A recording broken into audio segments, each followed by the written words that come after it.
Guru Vabhishta Supurakam, Guru Ganaera Shisha Sambhushitam, Chintya Chintya Samasta Veda Nipunam, Shrarupa Pantanugam, Govinda Bidam Ujvalan Varatanum, Bhaktyam Vitam Sundaram, Vande Vishwa Gurun Chadivya, Bhagavat Premnoi Vijayapradam.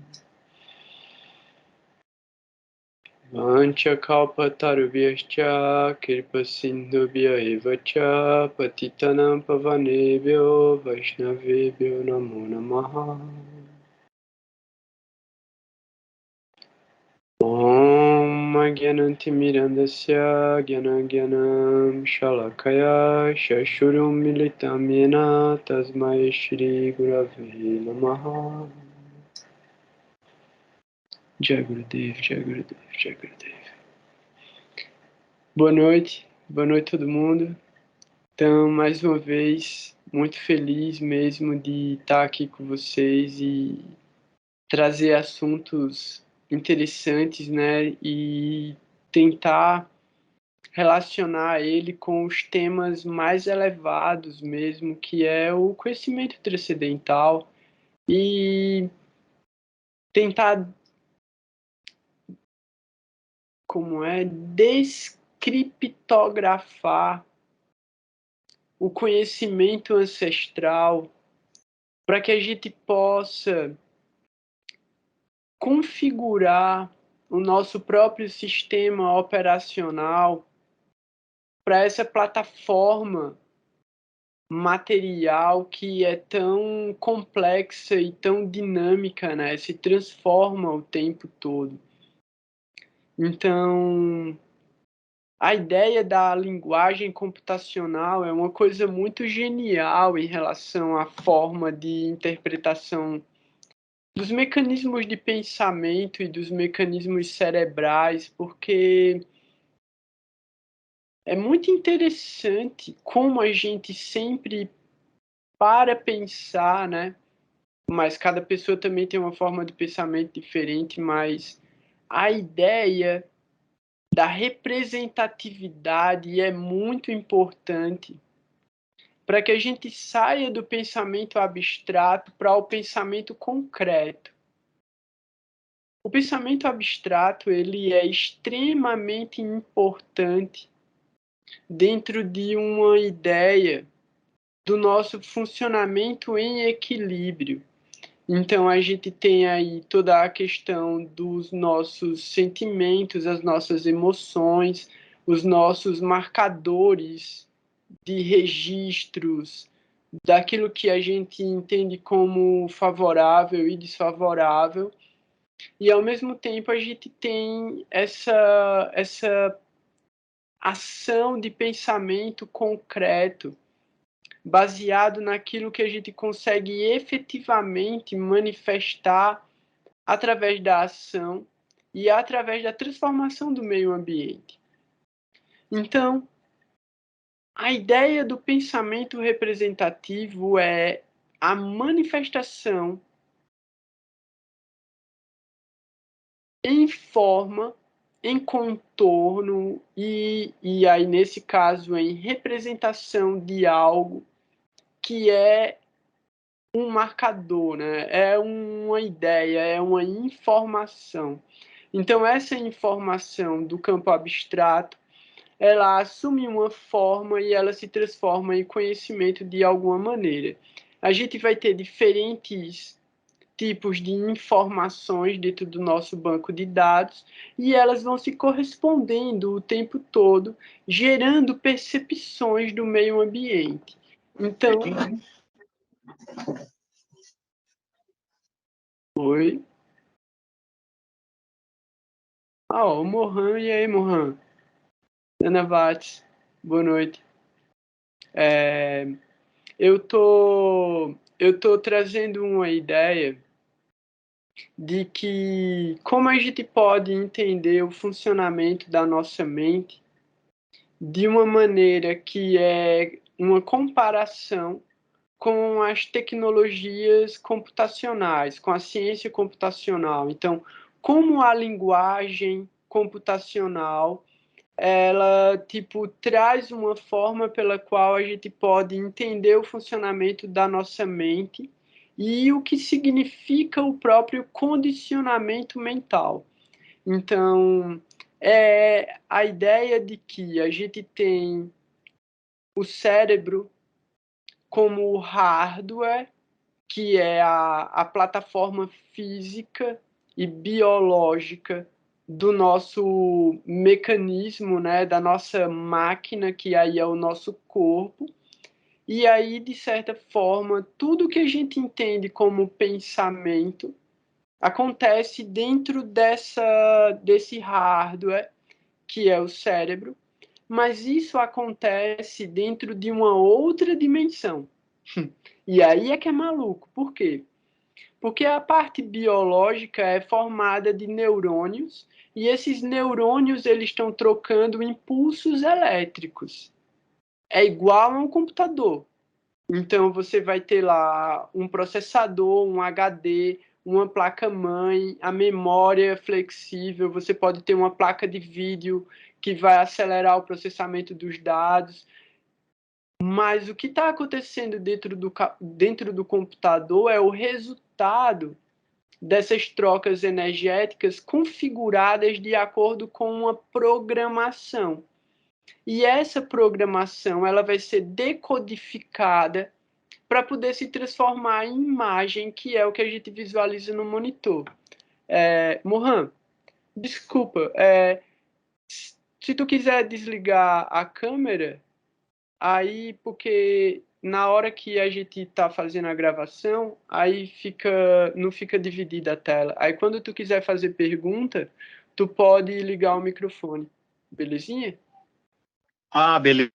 Eu não estou conseguindo ver todos os participantes aqui. Não sei se é o meu celular ou se é um problema. Não, todo É assim mundo mesmo? desliga a câmera. Todo mundo desliga a câmera. Aí, de repente, na hora de fazer pergunta, aí tu liga a tua câmera e o microfone.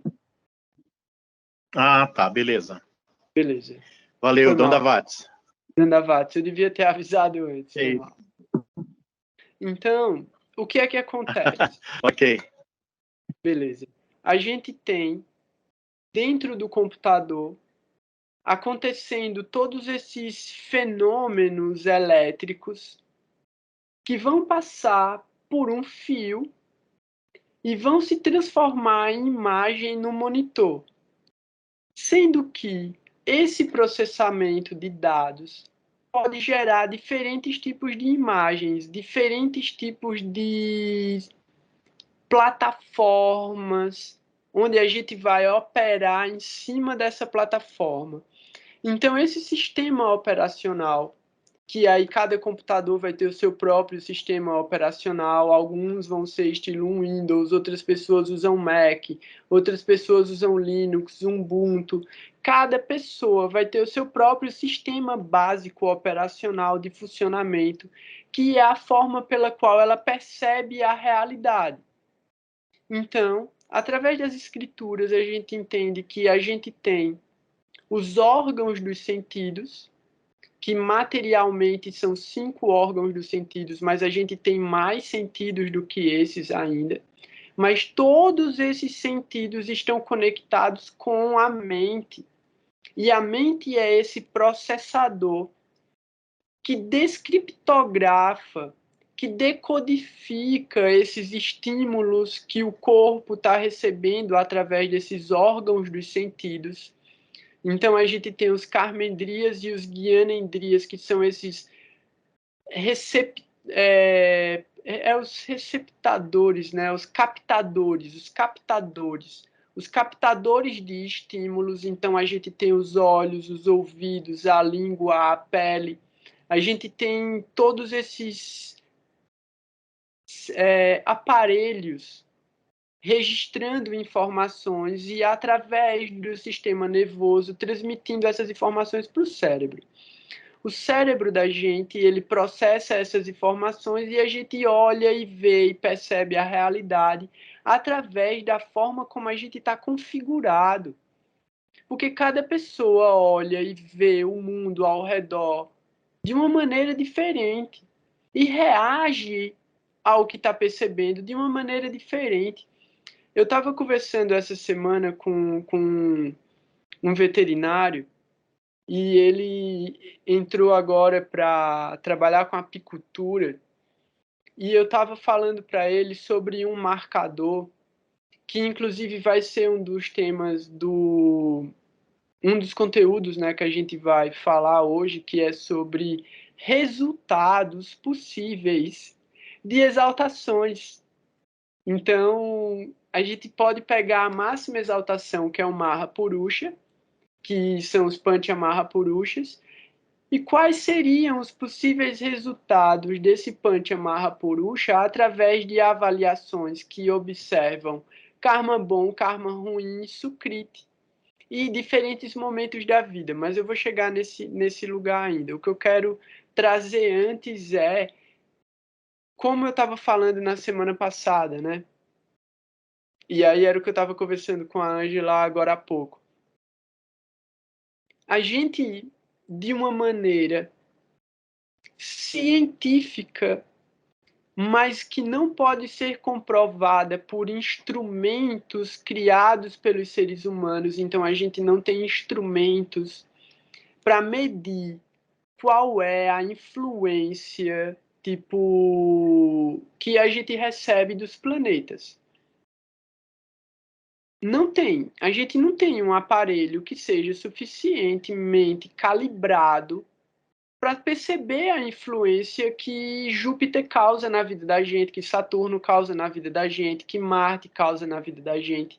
Mas, através dos milênios, os sábios registraram toda essa gama de probabilidades que pode ser causada pelo trânsito desses corpos celestes, porque eles entenderam que são os deuses, e os deuses regem os fenômenos que acontecem na manifestação da natureza. Beleza, a gente entende isso. A gente não tem como provar isso através de um aparelho, mas mesmo a ciência que usa aparelho para provar tudo não consegue provar um monte de coisa. E aí é um detalhe interessantíssimo, que também está relacionado com um tema que eu falei nos outros dias, que é essa ideia do Sol e como o Sol transforma completamente a manifestação das coisas no planeta Terra. E a gente sabe disso, a gente sabe sobre a Lua também. Então a gente tem essa realização objetiva na vida da gente, a gente não pode negar a influência do Sol e a influência da Lua nos fenômenos naturais do planeta Terra. Beleza. A gente nega a influência psicológica, mas a gente sabe que ela existe também. A gente sabe que existe a influência psicológica. E eu estava falando sobre a influência psicológica do Sol através das explosões solares e através do espectro de radiação, que a gente percebe através das cores numa gama muito estreita, mas a gente continua recebendo as ondas mais curtas e as ondas mais longas, que são de radiação.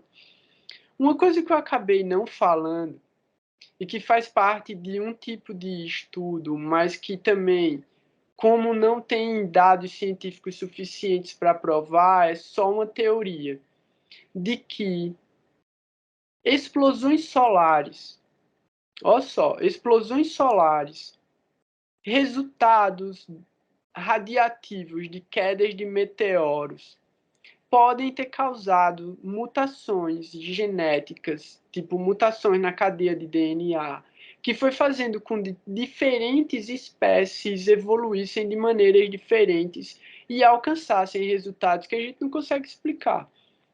E aí, assim, a gente pode deduzir isso também, associado a outros fatores. O crescimento do tamanho do cérebro dos seres humanos.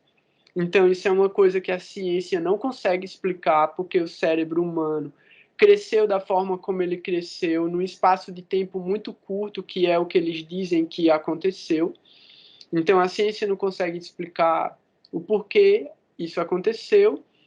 E aí existe a teoria da radiação, e existe a teoria dos psicodélicos, que fala que o consumo de cogumelos e plantas tóxicas desenvolveu o cérebro dos seres primitivos, criando pensamento abstrato, e a partir do pensamento abstrato, o cérebro começou, ele se dividiu e começou a se desenvolver de maneiras diferentes. Beleza.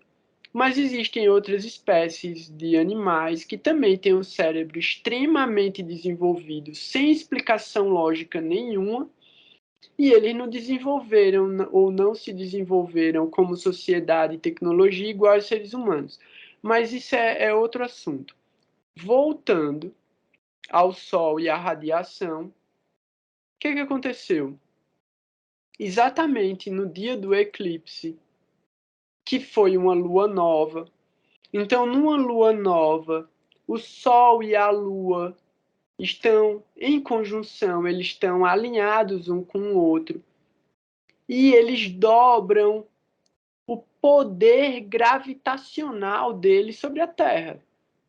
Por quê? Porque tem a gravidade do Sol e a gravidade da Lua somados, criando uma linha com a Terra. Eles estão alinhados, tipo, os três ficam alinhados. Quando é a Lua cheia, a Terra está no meio. Então, é como se a Lua estivesse puxando de um lado e o Sol estivesse puxando do outro. Só que quando é a Lua nova, tá os dois do mesmo lado. E exatamente no dia do eclipse, teve uma erupção solar de classe X, que é a mais potente, de nível 1.1, que é o mais forte que tem. Durante 1 hora, numa região do Atlântico Norte e numa parte da Europa, eles ficaram sem sinal de rádio de baixa frequência. Caiu todo o sinal de rádio de baixa frequência dessa região do planeta. Sendo que a Terra nem estava, tipo, a Terra nem recebeu essa ejeção, que foi uma erupção, foi uma ejeção de massa de plasma, que nem veio direto para a Terra. Tipo, se tivesse vindo, poderia ter rolado uma coisa muito, muito mais forte, né? Mas isso é para mostrar o quanto essa influência de coisas que a gente acaba nem tendo noção que está acontecendo manifestam efeitos na Terra, efeitos em eletrodomésticos e eletrônicos e ondas de rádio, porque eles trabalham através de eletricidade e campo eletromagnético. O cérebro da gente também. Então, exatamente durante o eclipse, a Terra estava recebendo essa ejeção de massa solar e atingiu em cheio uma parte da Terra, mas atingiu a Terra inteira. Então, assim, alguma coisa, algum portal realmente se abriu, né? Tipo, o próprio Nassim Haramein, que é um físico que, assim, ganhou vários prêmios internacionais, e eu tenho a impressão de que ele foi indicado ao Nobel. Eu não tenho certeza se ele ganhou o Nobel de física, mas ele mediu o raio do próton. Então, assim, Nassim Haramein é o cara que conseguiu calcular o raio do próton. E aí ele tenta criar uma teoria, ele está avançando nisso, que é uma hipótese da teoria unificada da física, baseado no conceito de renovação energética que ele também desenvolveu, que é o torus.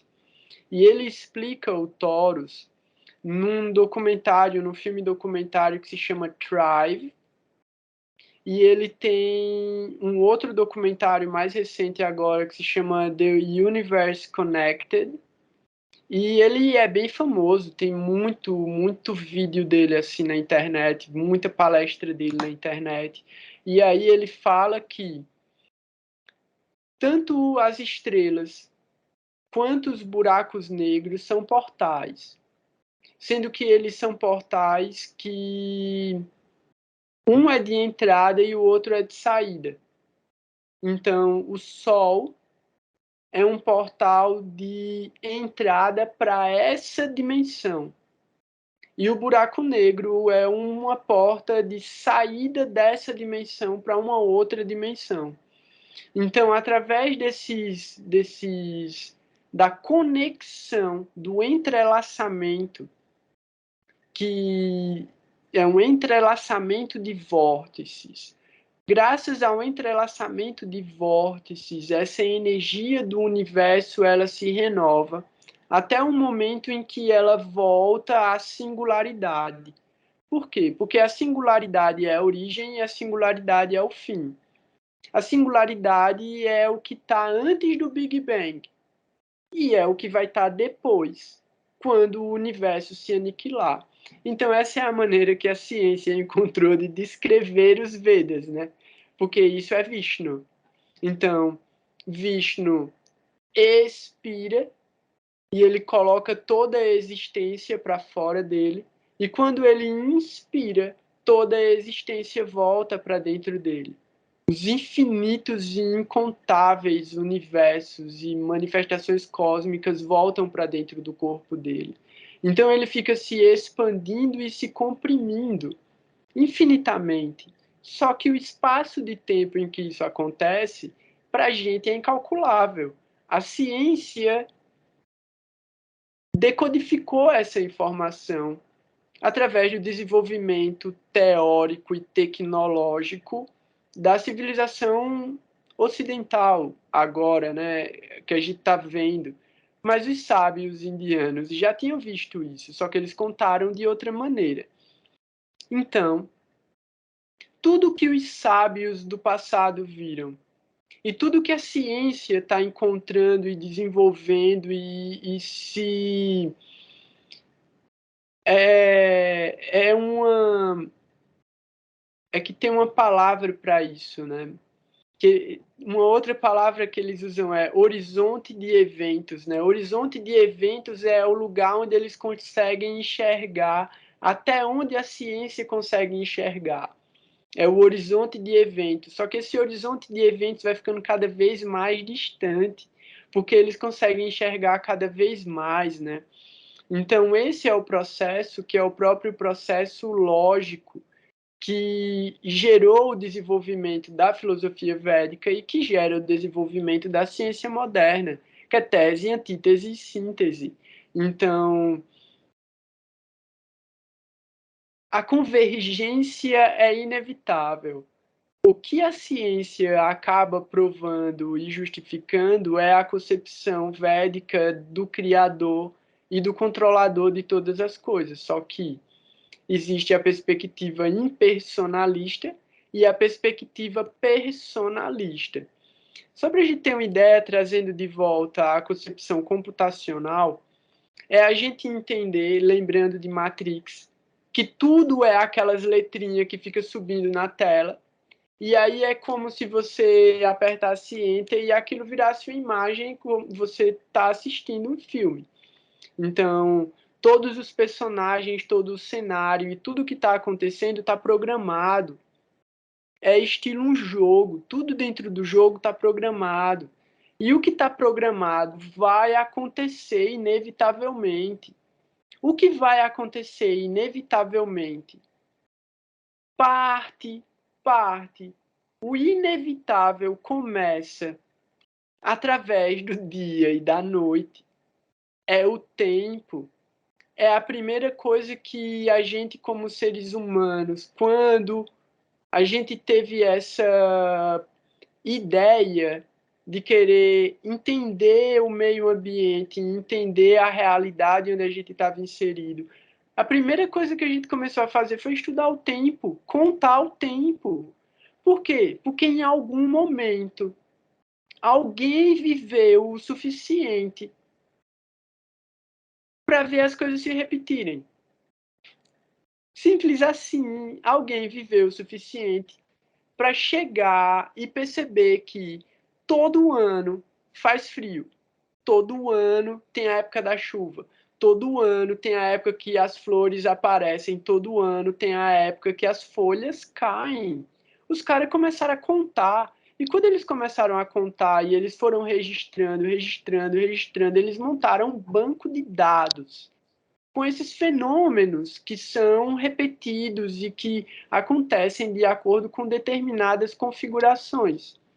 E eles entenderam que essas configurações são geradas por esses corpos celestes e o posicionamento desses corpos celestes. Então, toda essa base de conhecimento, ela começou sem o uso dos aparelhos que a gente tem agora e usa como a verdade absoluta para calcular as coisas.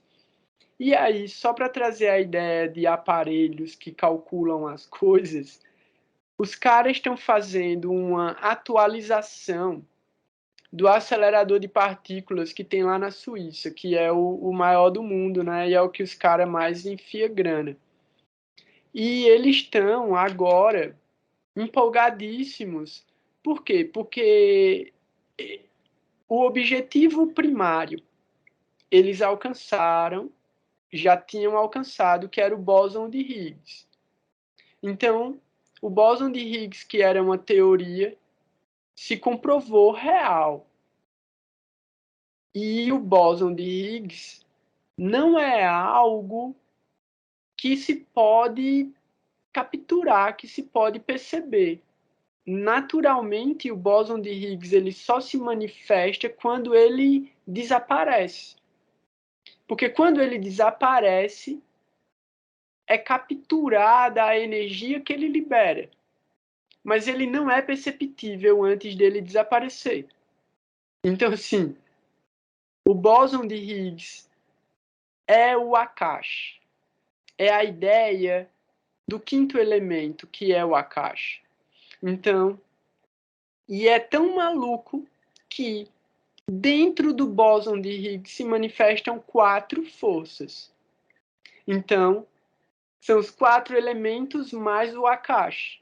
Então, a força atômica forte, a força atômica fraca, a força gravitacional e o campo eletromagnético. Essas 4 forças primárias, elas estão dentro do bóson de Higgs. Então, nenhuma dessas forças é explicada pela ciência. E essa é a grande coisa interessante, né? A gravidade é a força da criação.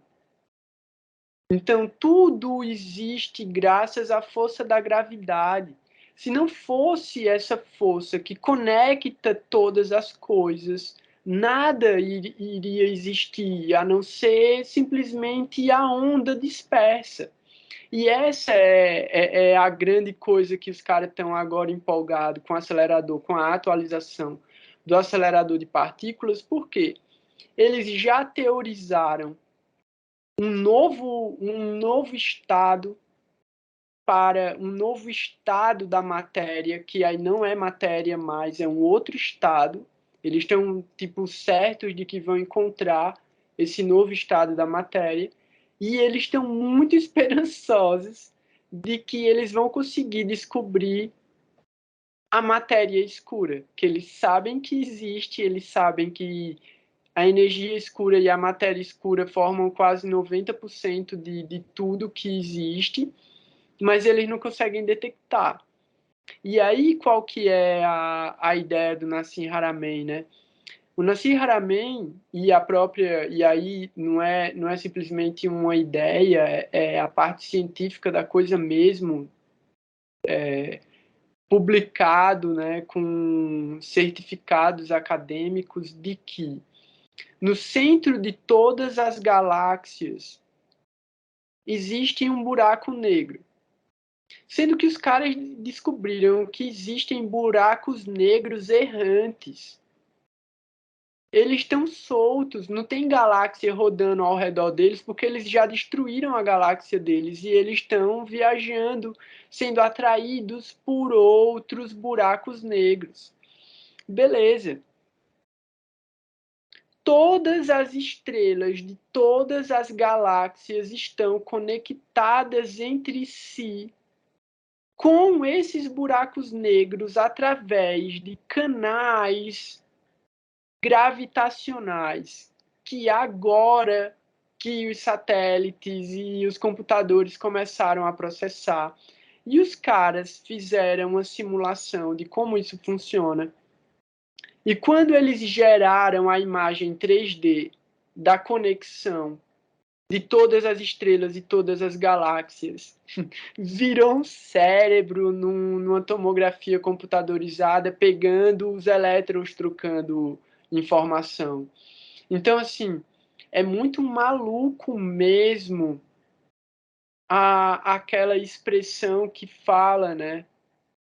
O universo conhece a si mesmo através da sua própria existência. Então, o universo conhece a si mesmo através de cada coisa que existe dentro dele e está processando informação. Tem uma parada muito maluca que é justamente a teoria computacional de que todos os cérebros presentes no universo, e aí, no caso, todas as consciências presentes no universo, todos os cérebros presentes na Terra, estão processando informação. Então, a Terra seria um supercomputador processando informação. E quando a gente entende essa informação como karma, a gente entende que todas as consciências estão processando o próprio karma, que vem como código. E esse código é gerido pelas forças planetárias, que são os regentes de cada um desses karmas, de cada tipo de karma. E eles entregam essas energias de acordo com o tempo, lugar e circunstância de cada pessoa. E é aí onde entra justamente a observação que eu queria trazer para hoje, baseado nas efemérides, porque a gente falou bastante sobre efemérides na semana passada e nesses últimos dias, sobre perspectivas diferentes a partir de eventos. Mas agora, a gente está vendo várias exaltações acontecendo e a gente acaba pensando quais são os resultados que essas exaltações podem estar trazendo, já que exaltação quer dizer coisa boa e não está acontecendo nada de bom. E é aí onde entra exaltação, não necessariamente vai gerar um resultado bom. A gente só pode garantir um resultado positivo ou um resultado negativo de um posicionamento que seja no mapa a partir de uma análise mais dinâmica, no sentido de observar outros elementos que vão influenciar nesse resultado. Nunca a gente vai ter uma resposta pronta para uma determinada coisa, porque ela pode dar resultados diferentes mesmo, de acordo com uma série de... Podia ser detalhe, mas não é detalhe, é karma mesmo. Então, assim, só para a gente poder entrar na parte de entender essas exaltações e esses posicionamentos, eu queria saber se deu para entender o que eu estava falando sobre a parte de informação, configuração, condicionamento e as forças desses corpos celestes e do próprio meio ambiente influenciando a nossa percepção e a nossa ação. Uma coisa que tem que ficar muito claro é que todo o nosso karma, ele está registrado. As escrituras falam que Jamaraj é o deus que controla a energia de Bharani, que é aquela nakshatra dentro de Ares. Jamaraj é o filho do Sol. Jamaraj é o irmão de Saturno. Então a gente conhece Jamaraj. Jamaraj é aquele que toma conta dos mundos inferiores. Jamaraj é o que julga a alma da gente. E para julgar a alma da gente, ele tem um registro do nosso karma. Então Saturno julga a gente enquanto a gente está vivo e Jamaraj julga a gente quando a gente morre. Então, de acordo com os nossos méritos espirituais, ou não, no momento da nossa morte, a gente vai já visualizar qual caminho a gente vai tomar. Então, tem os Vishnu-dutas, são os servos de Vishnu, que vêm buscar a alma para levar ela para os mundos Vaikunta, para os planos celestiais. E tem os Jamadutas, que são os servos de Jamaraj, que vêm buscar a alma para levar ela para os mundos infernais. A gente entende o processo de reencarnação como a transmigração da alma de um corpo para outro. Esse é o processo. Essas entidades vão direcionar você para o seu próximo nascimento. Por quê? Existem mundos celestiais, mundos superiores, que você vai e você acaba voltando para cá. Se não for os mundos que são realmente os mais elevados, em que você realmente nunca mais vai ter atração pelo mundo material. Então, Goloka, Vrindavana e alguns mundos Vaikunta são lugares de onde você não volta. Mas existem vários outros mundos onde você vai, você acumulou mérito para ir para lá, mas você acaba tendo que voltar para um mundo intermediário para poder acumular mérito espiritual suficiente para ir para uma plataforma realmente elevada de serviço, de amor, de afeto, de ternura e de êxtase, através do relacionamento com a personalidade de Deus que vive naquele plano. Então, essas informações que vão ser julgadas por Yamaraj, que são o nosso próprio karma, de uma certa maneira, elas aparecem no nosso mapa. Só que todo o nosso karma, de todas as nossas existências, é impossível aparecer no mapa. Então a gente vem nessa vida com uma configuração de karma e de mérito que a gente é capaz de executar. De acordo com o nosso desenvolvimento, a gente pode abrir missões extra. A gente pode abrir uma possibilidade de uma coisa que não estava totalmente programada para vir para essa vida, ela pode se manifestar. Que são são os diferentes tipos de karma. Um desses tipos de karma são karmas latentes. Eles são possibilidades de acontecer ou não. Tem os karmas que inevitavelmente vão acontecer. E existem karmas que precisam que a gente adquira um determinado estado de consciência para poder acessar eles. O que é que isso quer dizer? A gente olha o mapa natal da gente e no mapa lá, ou pode ser no Navamsha, não necessariamente precisa estar no mapa natal, né? Mas a gente olha no mapa e tem um mérito espiritual lá, com Júpiter ou com Vênus, que fala sobre o seu desenvolvimento espiritual mesmo, a sua prática, a forma como você se relaciona com Deus.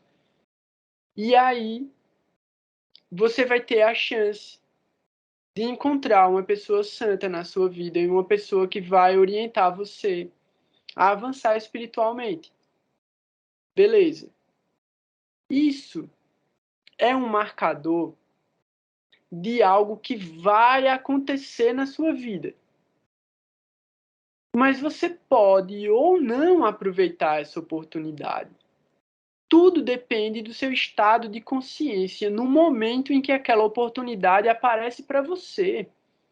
Então, assim, eu conheço bastante gente, muito provavelmente o Mohan conhece também bastante gente, que teve na presença de pessoas santas mesmo, de verdade, grandes almas, e não aproveitaram a oportunidade, não mudaram a vida delas, não desenvolveram amor, não desenvolveram devoção pura, não se renderam de verdade às instruções daquela pessoa. Então a pessoa teve o mérito de encontrar um santo fidedigno, mas ele não tinha um estado de consciência suficiente para entender a importância daquilo. Então, o cara deixou para lá. É como uma pessoa que não sabe o que é um diamante passar por um diamante na rua e olhar e ver uma coisa lá brilhando e passar reto. Deixou o diamante lá caído. Tantas outras oportunidades. A gente pode trazer essa ideia de estado de consciência para diferentes tipos de situação. Aí a Alexandra pergunta, pode acontecer o contrário também, né? Exatamente. Pode acontecer o contrário. Qual seria o contrário? A pessoa vem com uma situação muito precária de conhecimento espiritual, de favorecimento do meio ambiente para ela desenvolver vida espiritual. Mas ela vem com um desejo, ela desenvolve um desejo sincero de buscar por isso e de procurar por isso. E de alguma maneira ela deseja do fundo do coração entender o que é a alma, entender o que é a transcendência e encontrar alguém que vai orientar ela. Ela, através desse desejo, ela abre um canal de percepção de que, de alguma maneira, ela vai encontrar esse mestre espiritual em todo lugar, o tempo todo. Até que num determinado momento ela vai ter acumulado tanto mérito espiritual que ele vai se manifestar numa forma pessoal para ela e ela vai encontrar o mestre espiritual. Então, muitas vezes, a pessoa passa a vida inteira fazendo austeridades e procurando mesmo, fazendo sacrifício e sendo sincera, sendo o melhor que ela pode. E na outra vida é que ela vai encontrar essa grande alma. Mas ela acumulou mérito suficiente para garantir essa chance na próxima vida. E a vida que ela viveu, ela desenvolveu amor, ela desenvolveu afeto, ela desenvolveu ternura, ela desenvolveu devoção, ela praticou a devoção, ela praticou a verdadeira espiritualidade. Mas a gente entende que o processo ele é infinito. Então a gente vem vida após vida, dando um passo atrás do outro para tentar avançar.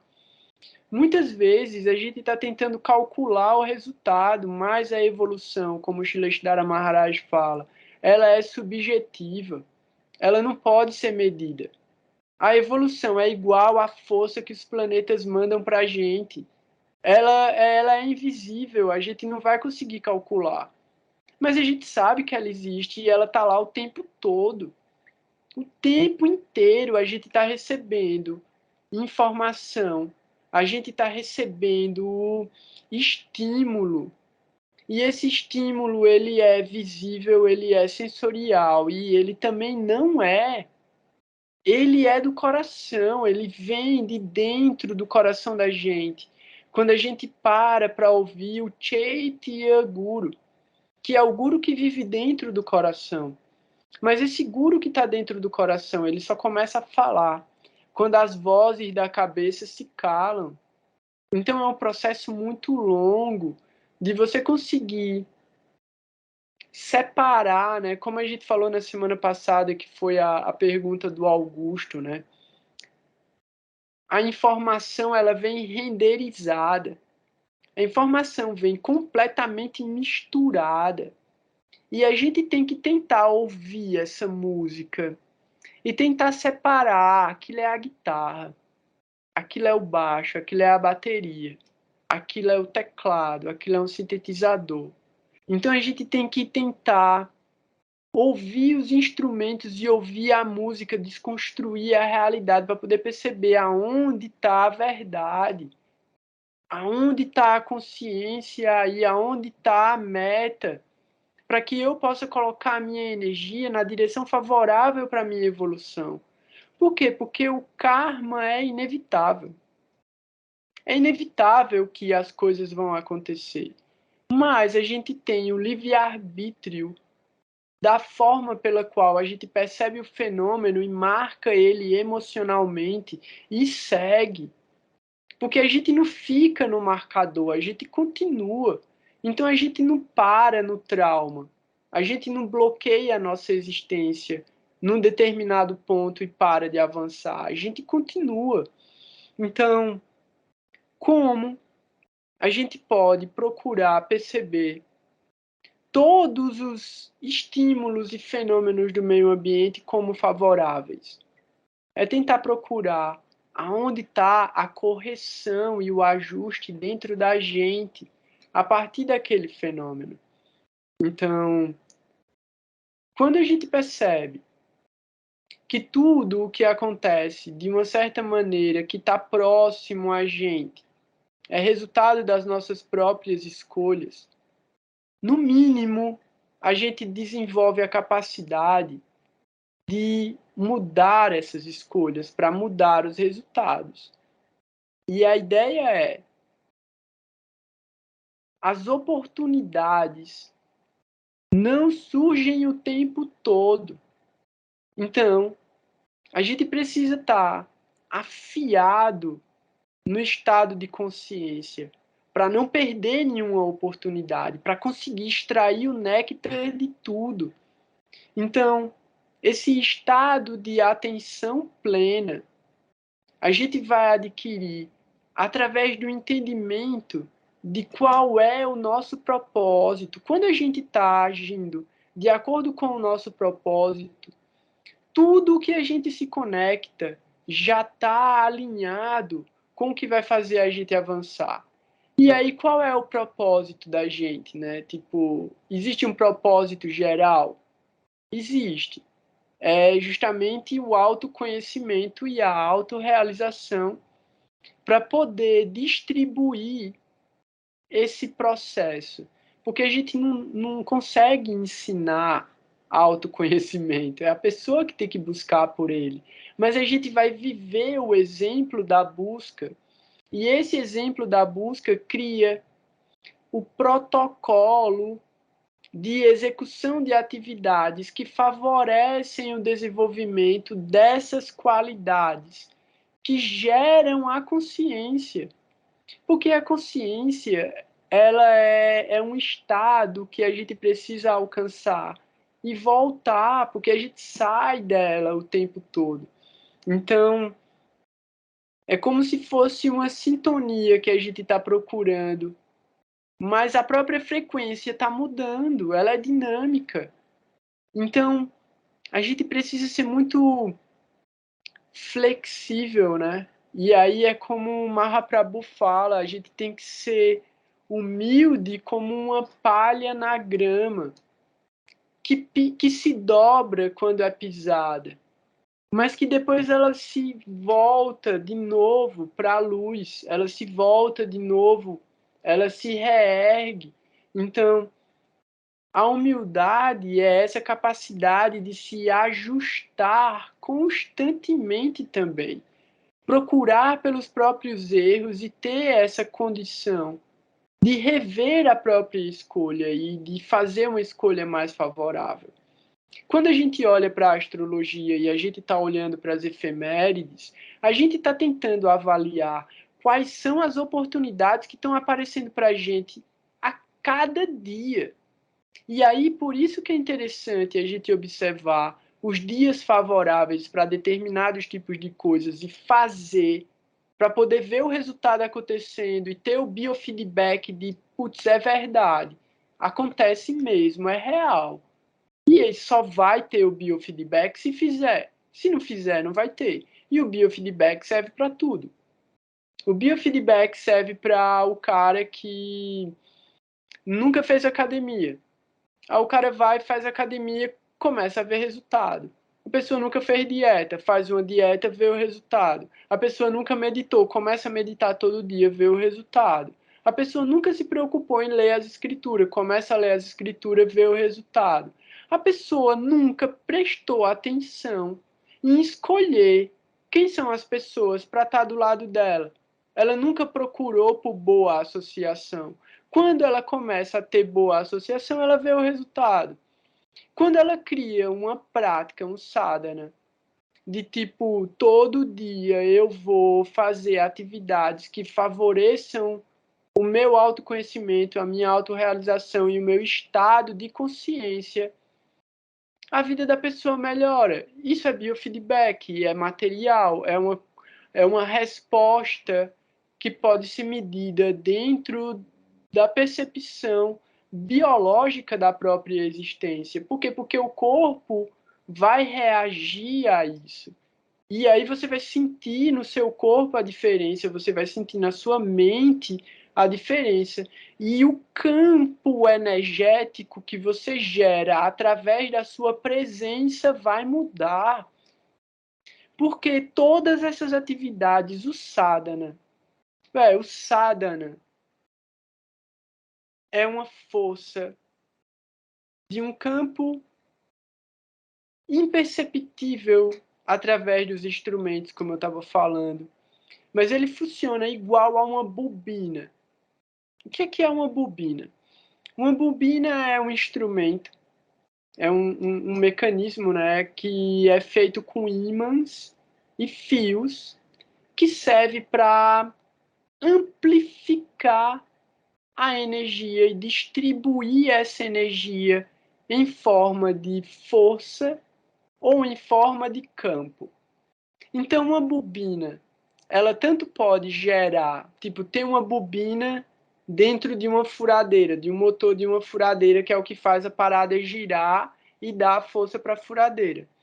Da mesma forma, vão ter bobinas que geram aqueles ímãs que suspendem um carro, que, tipo, diferentes tipos de energias são geradas através de uma bobina. Mas para a gente ter uma ideia, é como se fosse um filamento de uma lâmpada que a gente pode aumentar e diminuir a potência.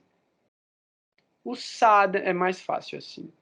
O sadhana, ele vai aumentar a potência da sua energia, fazendo com que as trevas que estão ao redor tenham mais dificuldade de chegar até a fonte de luz, que é o seu coração. Se a gente não tem um sadhana, qualquer influência do meio ambiente consegue atingir a gente e consegue modificar o nosso processamento. Então, às vezes, é um pensamento, é uma ideia, é uma imagem, é uma informação que entra através do ouvido, que entra através da visão da gente, ou que entra através de uma memória que foi acionada através de um gatilho e desestabiliza a gente. Isso é karma também. Por quê? Os gatilhos emocionais, eles são os marcadores dos traumas. Então a gente acha que está tudo bem, mas o trauma está lá. De repente vem um gatilho, aciona aquele trauma, você trabalha aquele karma de novo. Essa é uma circunstância causada por uma configuração de trânsito. Então pode ser a Lua num determinado lugar, pode ser um planeta transitando um determinado signo que gera um efeito numa determinada casa no seu mapa, pode ser uma relação de Mahadasha, Dasha e Pratyantardasha, que aciona um determinado yoga ou um posicionamento no seu mapa natal ou no mapa divisional. Então, assim, o tempo todo estão sendo ativados fenômenos por causa dessas configurações e a gente precisa estar consciente, como eu falei, para perceber como isso pode ser a resolução de uma questão e a gente não ter que vivenciar mais aquele karma daquele jeito. Que é um outro detalhe muito interessante para quem quer começar a olhar mapa, né, e olhar o mapa das outras pessoas, não digo nem ser astrólogo, mas para olhar o mapa da pessoa e ter uma ideia de como isso funciona. o resultado do posicionamento do planeta no mapa natal, o resultado, o efeito que o planeta gera no lugar onde ele está no mapa natal muda ao longo da vida da pessoa. Porque no começo da vida, aquela energia é uma energia desconhecida para a pessoa e ela sofre até aprender a lidar com aquela energia. Ou não necessariamente ela sofre, vamos supor que é um posicionamento bom, que gera um karma positivo para a pessoa, e ela está desfrutando daquela bênção que ela está recebendo. Mas ela não tem a capacidade de discernir o que é aquilo, qual é o significado daquilo. Numa outra fase da vida da pessoa, ela vai receber o resultado da forma como ela usou aquela energia. Porque a energia continua atuando na vida dela, mas já começa a gerar resultado.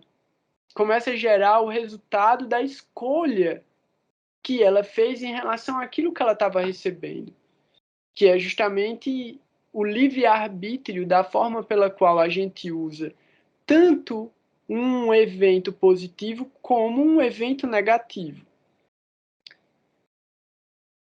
A gente estava falando sobre uma concepção que seria a maldição como uma bênção e a bênção como uma maldição.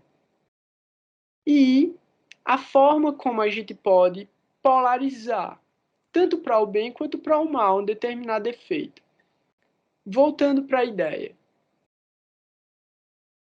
Você tem uma certa dificuldade em lidar com um determinado tipo de energia.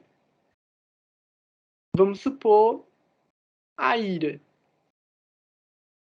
Durante muitos anos da sua vida, você vai sofrer pelo resultado da forma como você usa a sua ira. Você vai receber o resultado da sua ira. Até que você entende. Talvez a pessoa não entenda, mas é aí onde entra. Você pode olhar no mapa da pessoa se ela já passou por um sadhchat, se ela já passou por 2 sadhchats, se ela já passou por um retorno de Saturno, se ela já passou por uma Mahadasha de Rahu, pelo Mahadasha de Ketu. Se ela já passou por alguma dessas coisas, ela já teve um julgamento, ela já passou por uma situação em que ela recebeu de uma maneira muito clara e muito objetiva o resultado do karma dela. Então, quando você olha o mapa de uma pessoa e ela já teve uma certa experiência de vida, e você olha no mapa e você vê que aquilo ali gerou uma treta na vida dela, agora aquilo pode estar dando um resultado positivo. Se ela tiver aprendido a lidar com aquela energia e tiver polarizado aquela energia. Então, uma pessoa, vamos continuar com a ideia da ira, uma pessoa que é extremamente irada, vamos colocar ainda uma pessoa que é irada e violenta, e que encontrou problema a vida dela inteira por causa da violência. Na hora que ela entender a forma pela qual ela pode controlar essa violência, ela consegue ensinar outras pessoas iguais a ela a controlar a violência. Ela polarizou o efeito para ela e ela transforma a debilidade num poder. Então, isso se torna uma bênção.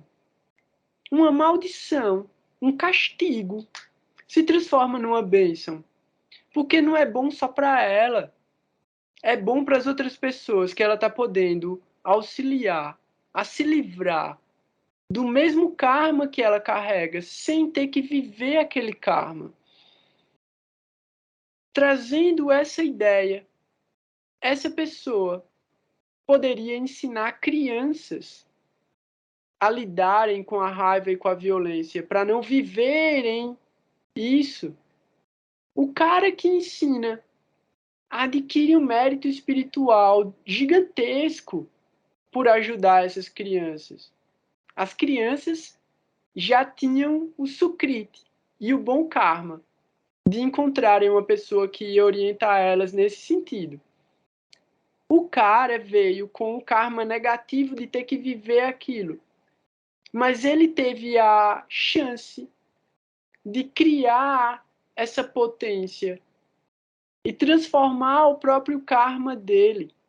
Então, ele não muda o mapa, mas ele muda o efeito que aquele planeta estava gerando efeito no mapa dele. Não existe uma regra para falar que uma pessoa vai conseguir ou não fazer isso.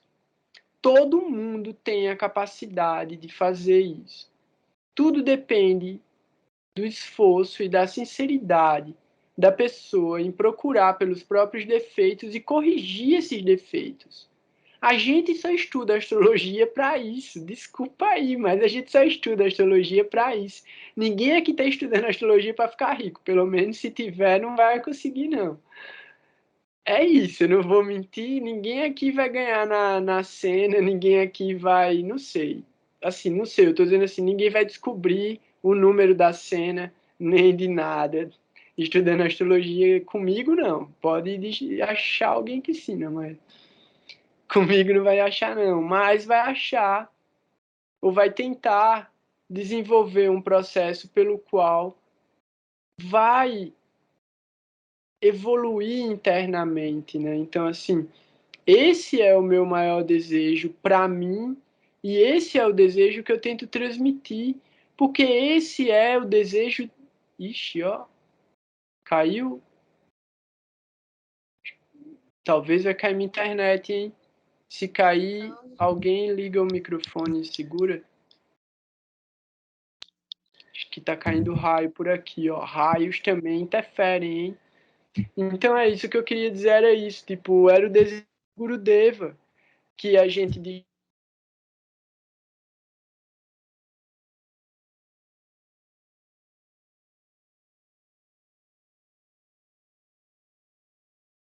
Caiu agora.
Oi? Oi, Goura, voltou. E aí, que vocês estavam conversando? Ou ninguém estava conversando nada? Esperando chegar. Oi? Tava esperando você voltar. Mas caiu todo mundo, foi? Não, caiu você, a Clarice, mais um rapaz, alguém. O Mohan. Ah, então. Ah, mas ó, a Clarice voltou. Beleza. Então, é isso. Eu acho que eu concluí o assunto, né? Alguém quer falar alguma coisa? Sim. Não, você acha que você concluiu? Beleza. Para falar sobre as exaltações, só para a gente ter uma ideia de como essas exaltações estão acontecendo agora no céu e quais os possíveis resultados, né, e as influências que isso gera em relação a fenômenos, a gente tem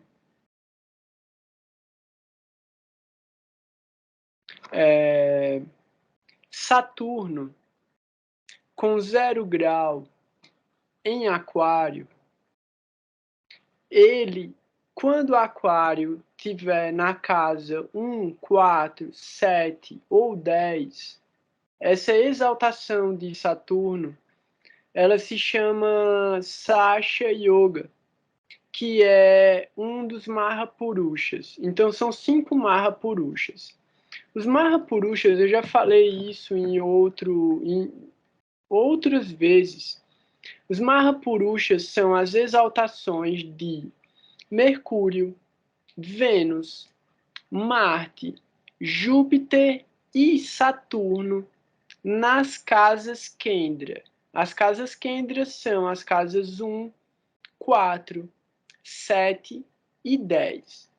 Quais são as exaltações que são consideradas como Mahapurusha?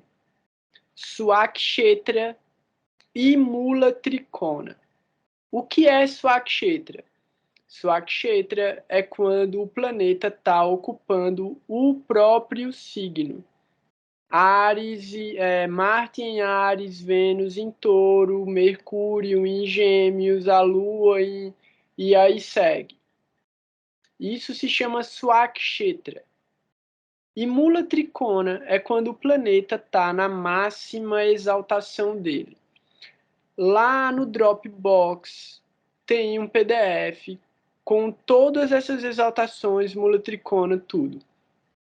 Então, quando o planeta está no signo dele, ou na máxima exaltação dele, numa das casas Kendra, ele adquire essa categoria de Mahapurusha. Tem várias regras de Mahapurusha dos resultados possíveis. Uma coisa importante da gente saber é: os Mahapurushas fortalecem as casas Kendra, as 4. Onde o Mula Trikona estiver acontecendo, fortalece as 4 casas Kendra. O que quer dizer fortalecer a casa? Quer dizer que ela vai dar resultado positivo? Não. Quer dizer que ela vai dar resultado. Pode ser bom, pode ser ruim. Mas quer dizer que ali vai ter a atuação. Nessas 4 casas vai ter uma atuação extremamente poderosa. Os resultados vão ser significativos. Beleza. Menino, fica. Os resultados vão ser positivos. Vai ter intensidade de fenômeno naquelas casas, naqueles signos que ocupam também as 4 casas Kendra. Esses efeitos, eles acontecem ativados por trânsitos. Então, quando os planetas entrarem nessas casas, os eventos vão ser intensos. Beleza. Os planetas, a exemplo de Saturno, não necessariamente são benéficos para darem resultados benéficos. Marte também é outro exemplo. O que acontece? Casa 1 fala sobre a personalidade, fala sobre o corpo, fala sobre a autoridade. Casa 10 fala sobre a capacidade da pessoa de se desenvolver na vida material, a pessoa se desenvolver no trabalho, ser o chefe, né? Desenvolver poder. Casa 7 é a casa dos relacionamentos, a casa dos negócios, a casa das viagens, tipo, todos os contratos, né? Todas essas formas de troca. A casa 4, a casa do ambiente doméstico, a casa da sensação da felicidade na vida, as propriedades, os veículos. Então, essas casas vão ser muito fortalecidas pelo Mahapurusha. A gente vai ter aí os tipos de Mahapurusha. Só para a gente ter um exemplo. Marte.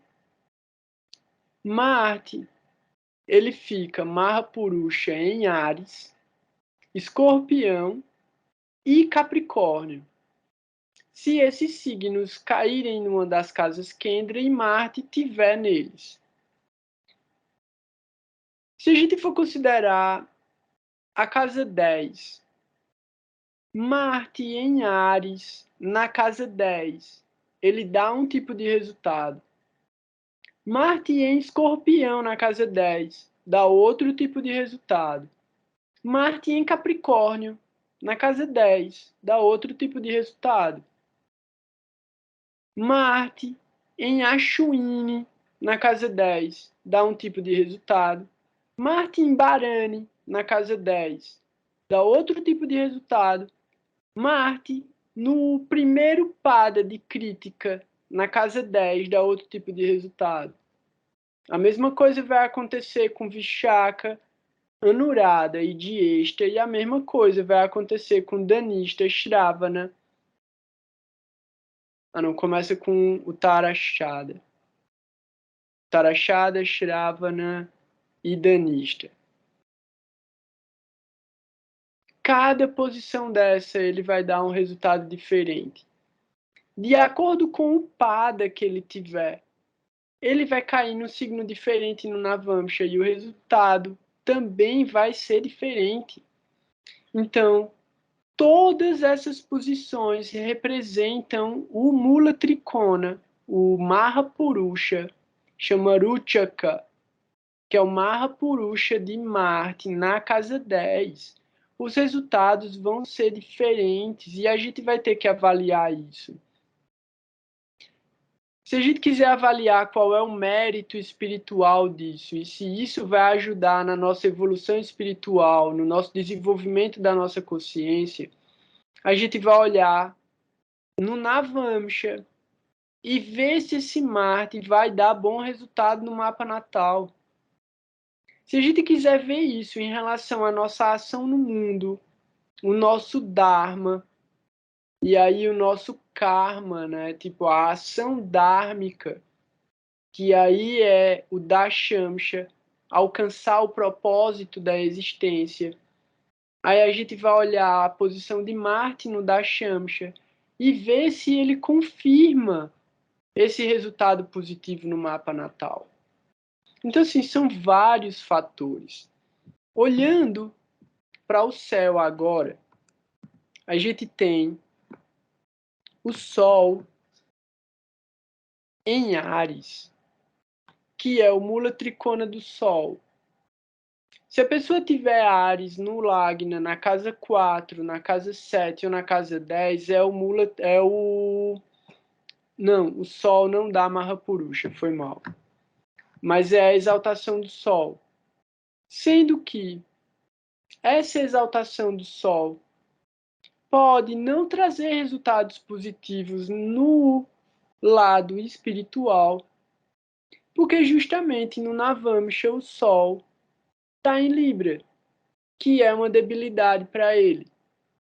Então, a gente vai avaliar isso como uma... Olha só, o Sol exaltado em Áries agora como ele está e debilitado no Navamsha, pode demonstrar, fazer com que as pessoas demonstrem, exibam poder ou tentem subjugar as outras pessoas através da força. Mas, na verdade, isso só está mostrando uma fragilidade moral e espiritual delas. Se a gente olhar o Dashamsha, o Sol continua debilitado. Ele continua em Libra no Dashamsha. E isso confirma que o resultado que ele vai dar materialmente pode não ser positivo, se ela não estiver agindo em prol das outras pessoas. Então, enquanto o Sol estiver nesse lugar que manda ele para 2 pontos de debilidade em divisionais diferentes, se a pessoa não tiver usando a energia interna dela, usando o desejo dela, usando a existência dela, para beneficiar as outras pessoas de alguma maneira, o resultado desse sol exaltado vai dar resultado negativo. Aí a gente olha mais profundamente, mas nem tão profundo assim, porque a gente está só olhando o mapa natal de uma certa forma. A conjunção com Uraho em Áries prejudica ainda mais a percepção do Sol de agir corretamente, de desejar corretamente, de se posicionar corretamente. A gente que está estudando e está olhando sabe a necessidade de prestar atenção nisso justamente agora, porque surgem oportunidades de a gente colocar essa energia para fora, a gente sabe que essas oportunidades surgem em determinados momentos e a gente tem o poder de escolher o que fazer com essa oportunidade. Se a gente vai usar o nosso brilho para iluminar as outras pessoas ou se a gente vai usar o nosso brilho para se aproveitar delas. Isso é o Sol exaltado. Nem é Mahapurusha. Aí a gente olha para Saturno. Saturno em Aquário, caindo numa das casas Kendra, vira um Mahapurusha. Saturno em Aquário, ele vai trazer características humanitárias, características de uma atividade desapegada, de uma atividade transformadora, uma pessoa que está pensando e agindo em prol da justiça distribuída para as outras pessoas. Nesse lugar que ele está. Por quê? Porque no Navamsha ele vai para a Libra, que é a máxima exaltação dele. Então, o indicador do Navamsha está dizendo que o resultado de Saturno no mapa natal, através desse posicionamento em Aquário, é o resultado, ou pode gerar resultados de méritos espirituais, de sukriti, de bom julgamento, de uma boa capacidade de observar as nuances energéticas que geram os fenômenos. Então, é um lugar de humildade, é um lugar de tolerância, é um lugar de oferecer respeito para as outras pessoas, é um lugar onde Saturno se vê como um servo e se coloca nesse lugar de favorecer as outras pessoas, mesmo estando extremamente poderoso. E é aí onde está. Por quê? Porque Marte está em conjunção com Saturno. Eles não são amigos e Aquário não é um lugar necessariamente bom para Marte. Mas, nesse pada que Marte está, ele vai para Áries, no Navamsha. E aí a energia que ele traz do plano sutil favorece o resultado dele no plano material, somando a energia dele à energia de Saturno e trazendo um desejo apaixonado, uma força, uma coragem, um entusiasmo, uma força guerreira de favorecer as outras pessoas, de lutar pelas pessoas que estão desprotegidas ou numa situação precária. Todo mundo? Não, não é todo mundo. É a escolha que a gente pode ter. Porque, ao mesmo tempo, a gente está sofrendo aquela influência do Sol Irahu em Áries, e a gente vai ver a ação de pessoas poderosas e cruéis acontecendo agora. A gente está vendo isso acontecendo. Então, é a forma como a gente escolhe usar a energia. Tudo vai dar resultado. A gente não vai julgar o universo por castigar ou não castigar quem merece ser castigado. A gente faz o melhor que a gente pode, a gente sabe que o karma é inevitável, a gente não vai ficar vigiando os malvados para esperar eles receberem o karma deles. Não é esse o papel da gente. Se o papel da gente é distribuir a misericórdia e oferecer respeito a todas as pessoas, a gente tem que oferecer a oportunidade também para que as pessoas mudem e para que elas desenvolvam uma conduta adequada. Se não, a misericórdia não serve de nada e o conhecimento e a prática espiritual não servem de nada. Porque as formas divinas, os avatares e os mestres estão nesse mundo para os mais caídos, para os pecadores. Os santos não precisam de ser resgatados. Então, não é a gente que vai julgar. A gente está esperando pela misericórdia e a gente só vai alcançar essa misericórdia distribuindo misericórdia. Então, a gente precisa estar, mais uma vez, esperto para essas oportunidades de serviço. A gente tem oportunidades de serviço e a gente muitas vezes escolhe não servir. A gente escolhe o próprio ego, o próprio conforto, o próprio lugar de segurança. Quando a gente escolhe o lugar de serviço, é um lugar de exposição, um lugar de vulnerabilidade e um lugar de fé. Porque a gente tem que ter fé de que o que a gente está fazendo é o melhor que a gente pode, que a gente vai ter a dignidade de oferecer os resultados para o nosso mestre espiritual.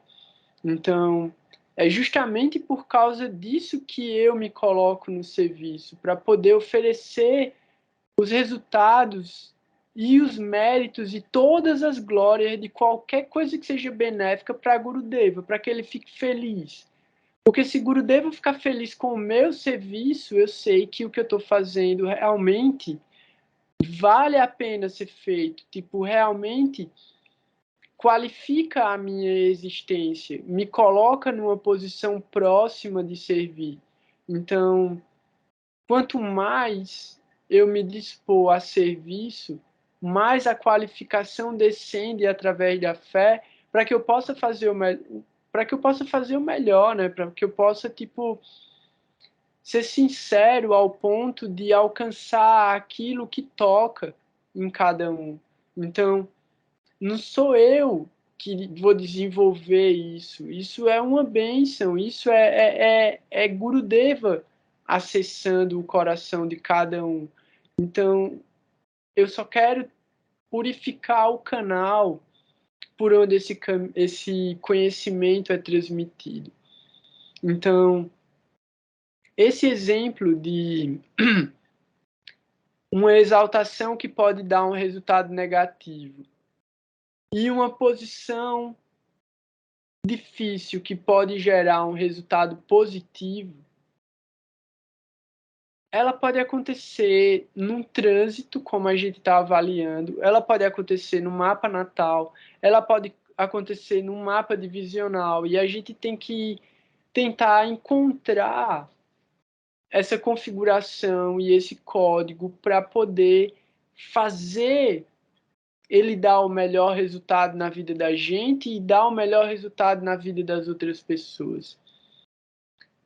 De uma certa maneira, isso torna a astrologia muito mais complexa, porque fica muito difícil de você ajustar o resultado do que você está vendo no mapa, porque você bate o olho no mapa de cara, você vê uma coisa, você olha mais um pouquinho, você vê outra coisa, você olha mais um pouquinho, você vê outra coisa e faz, vê o que está acontecendo aqui. É mais fácil você, ouvir a pessoa contar a vida dela e você ficar olhando no mapa para ver como aconteceu, do que você conseguir descobrir o que está lá. Mas se você realmente pede para que o conhecimento descenda e revele para você o que é favorável para ajudar aquela pessoa, você vai encontrar dentro daquela configuração aquilo que é benéfico para orientar aquela pessoa a se desenvolver espiritualmente. E esse é o objetivo pelo qual a gente estuda astrologia. Então, assim, hoje foi um dia praticamente teórico, filosófico, porque eu já estou na mental do grupo do Bhagavad Gita. E aí eu queria falar bem rapidinho sobre o grupo do Bhagavad Gita, que é o seguinte. O estudo do Bhagavad Gita é um estudo essencial para entender a astrologia. É muito louco porque eu acho que ninguém diria isso. Sei lá se alguém já falou uma coisa dessa, mas se a gente olha para o Bhagavad Gita como um manual de instruções para a gente executar as atividades mais elevadas e da maneira mais adequada para a nossa vida, ele é o manual de instruções da leitura do mapa. Por quê? Porque o mapa da gente vai apresentar a plataforma, ele vai apresentar o jogo. E o Gita é o manual de instruções do jogo. Quando você entende o que Krishna está falando no Bhagavad Gita, você não erra mais as questões que vão aparecer no seu mapa. Você vai ficar em dúvida, você vai continuar sendo um ser humano, não tem dúvida disso. Você vai continuar se perturbando, a sua mente vai se agitar, você vai, tipo, ao invés das escolhas diminuírem, elas vão aumentar, porque você vai perceber a multiplicidade como a ilusão se apresenta, e você vai ser cada vez mais tentado a ceder à ilusão, mas você vai estar amparado pelo conhecimento transcendental. Então, assim, o Bhagavad Gita é mais importante do que o Parashara Hora Shastra, para a gente entender a astrologia. Porque o Parashara Hora Shastra, o Surya Siddhanta, o Siddhanta Shiromani, o Brihat Jataka, todos esses livros são regras, tudo muito complicado. A gente já tá pegando tudo já mastigado, já, tipo, a gente tá pegando só a glicose da parada. Tipo, já as proteínas já foram quebradas, os carboidratos já foram quebrados, tipo, a gente tá pegando só o que já vai virar energia pura. E aí a gente tem a bússola, a gente tem o mapa e a bússola. A gente tem exatamente o mapa e a bússola. O Bhagavad Gita é a bússola da gente. Então, assim, eu vou ficar muito feliz com quem for participar do estudo do Bhagavad Gita, porque também na sequência do Bhagavad Gita, a gente vai continuar com outras escrituras e todas elas, de certa forma, trazem um conhecimento extremamente importante para o estudo do Jyotish, da astrologia védica. Então, assim, de novo, eu falei um montão. Quero saber se alguém tem alguma coisa para falar, alguma pergunta, alguém quer trazer alguma questão. A gente ainda tem tempo, eu já separei o mantra que a gente vai ouvir. Não sei se a Parama quer fazer alguma colocação sobre efeméride ou alguma pergunta sobre efeméride. Quem que é o outro usuário convidado? Eu sei que um é a Ângela.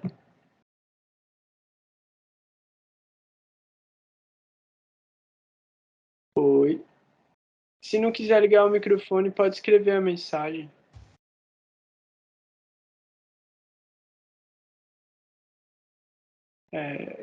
Pode falar também, tanto faz. É isso. Alguém tem alguma pergunta? Nadinha. Ora, Oi? é uma coisa bem simples, mas como se escreve Jamaraj? Ah, vou escrever aqui.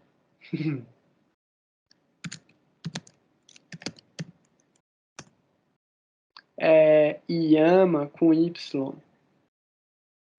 Yamaraj. Yamaraj. Ok, obrigada. Beleza. Ah, é o Ananda Krishna, o outro convidado. Jai Prabhu, Dandavats. Belezinha.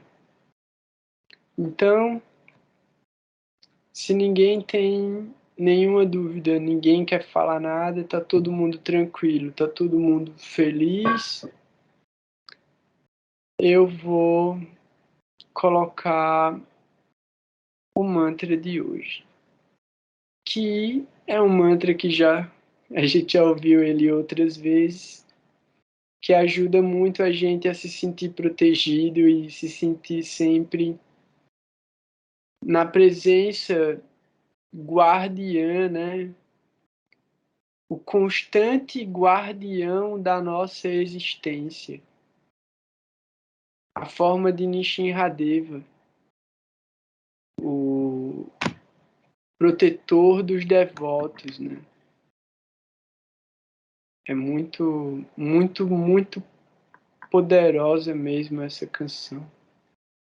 Então, antes de colocar o mantra, eu queria mais uma vez agradecer a presença de todo mundo, dizer o quanto vocês são importantes para mim, assim, de estarem me dando essa oportunidade de serviço. E que toda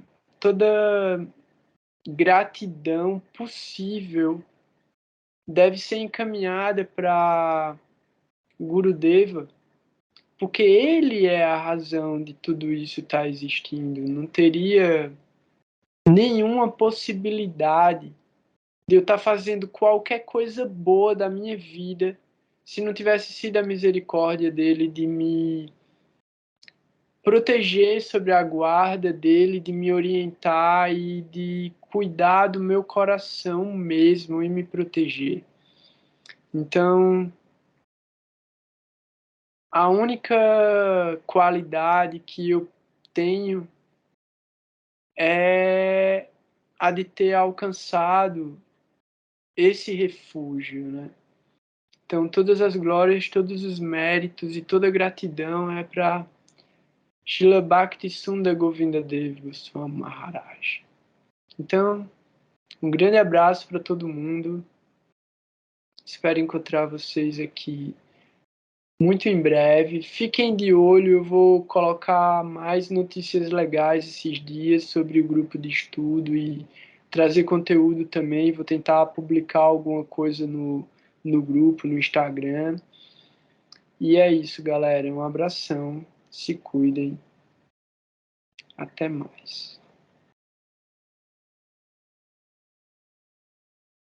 Namaste Narasimhaya. Namaste Narasimhaya. Namaste Narasimhaya. Namaste Narasimhaya. Prahlad Daine.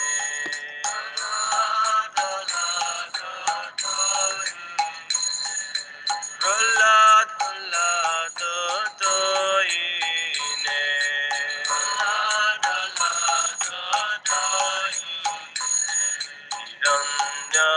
Hiranyakashipu Vakshaha.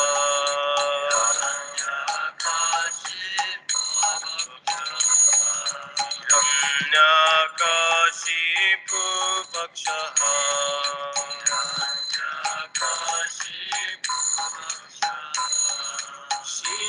Shilatankana Kalaye. Shilatankana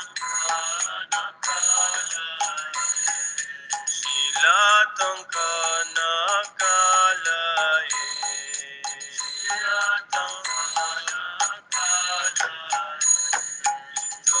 Nishinga Parato Nishinga.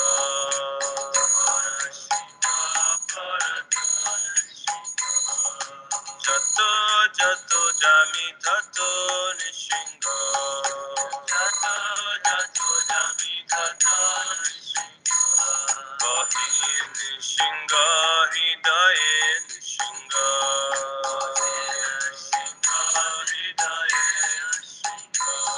Nishinga Madin Sharanam Prapate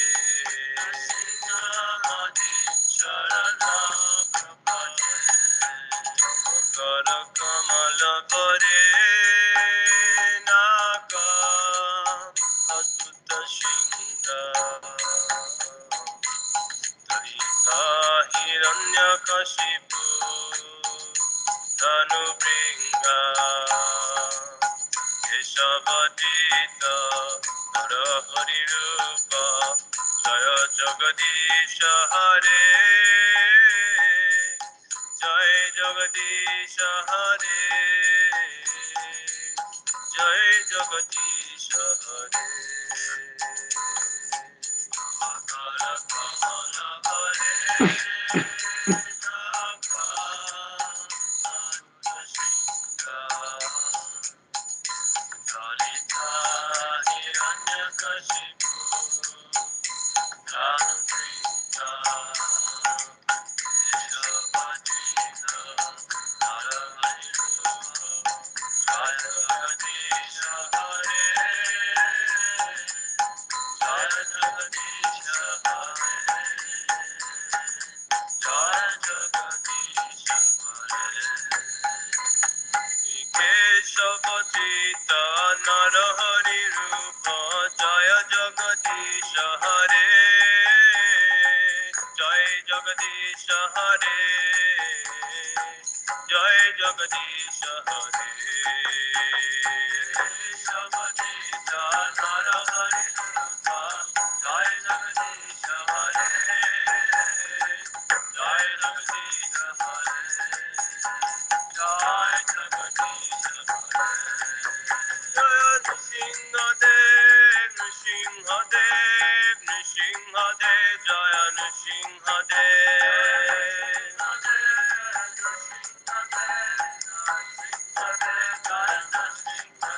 Jaya Nrsimhadev Nrsimhadev Nrsimhadev Jaya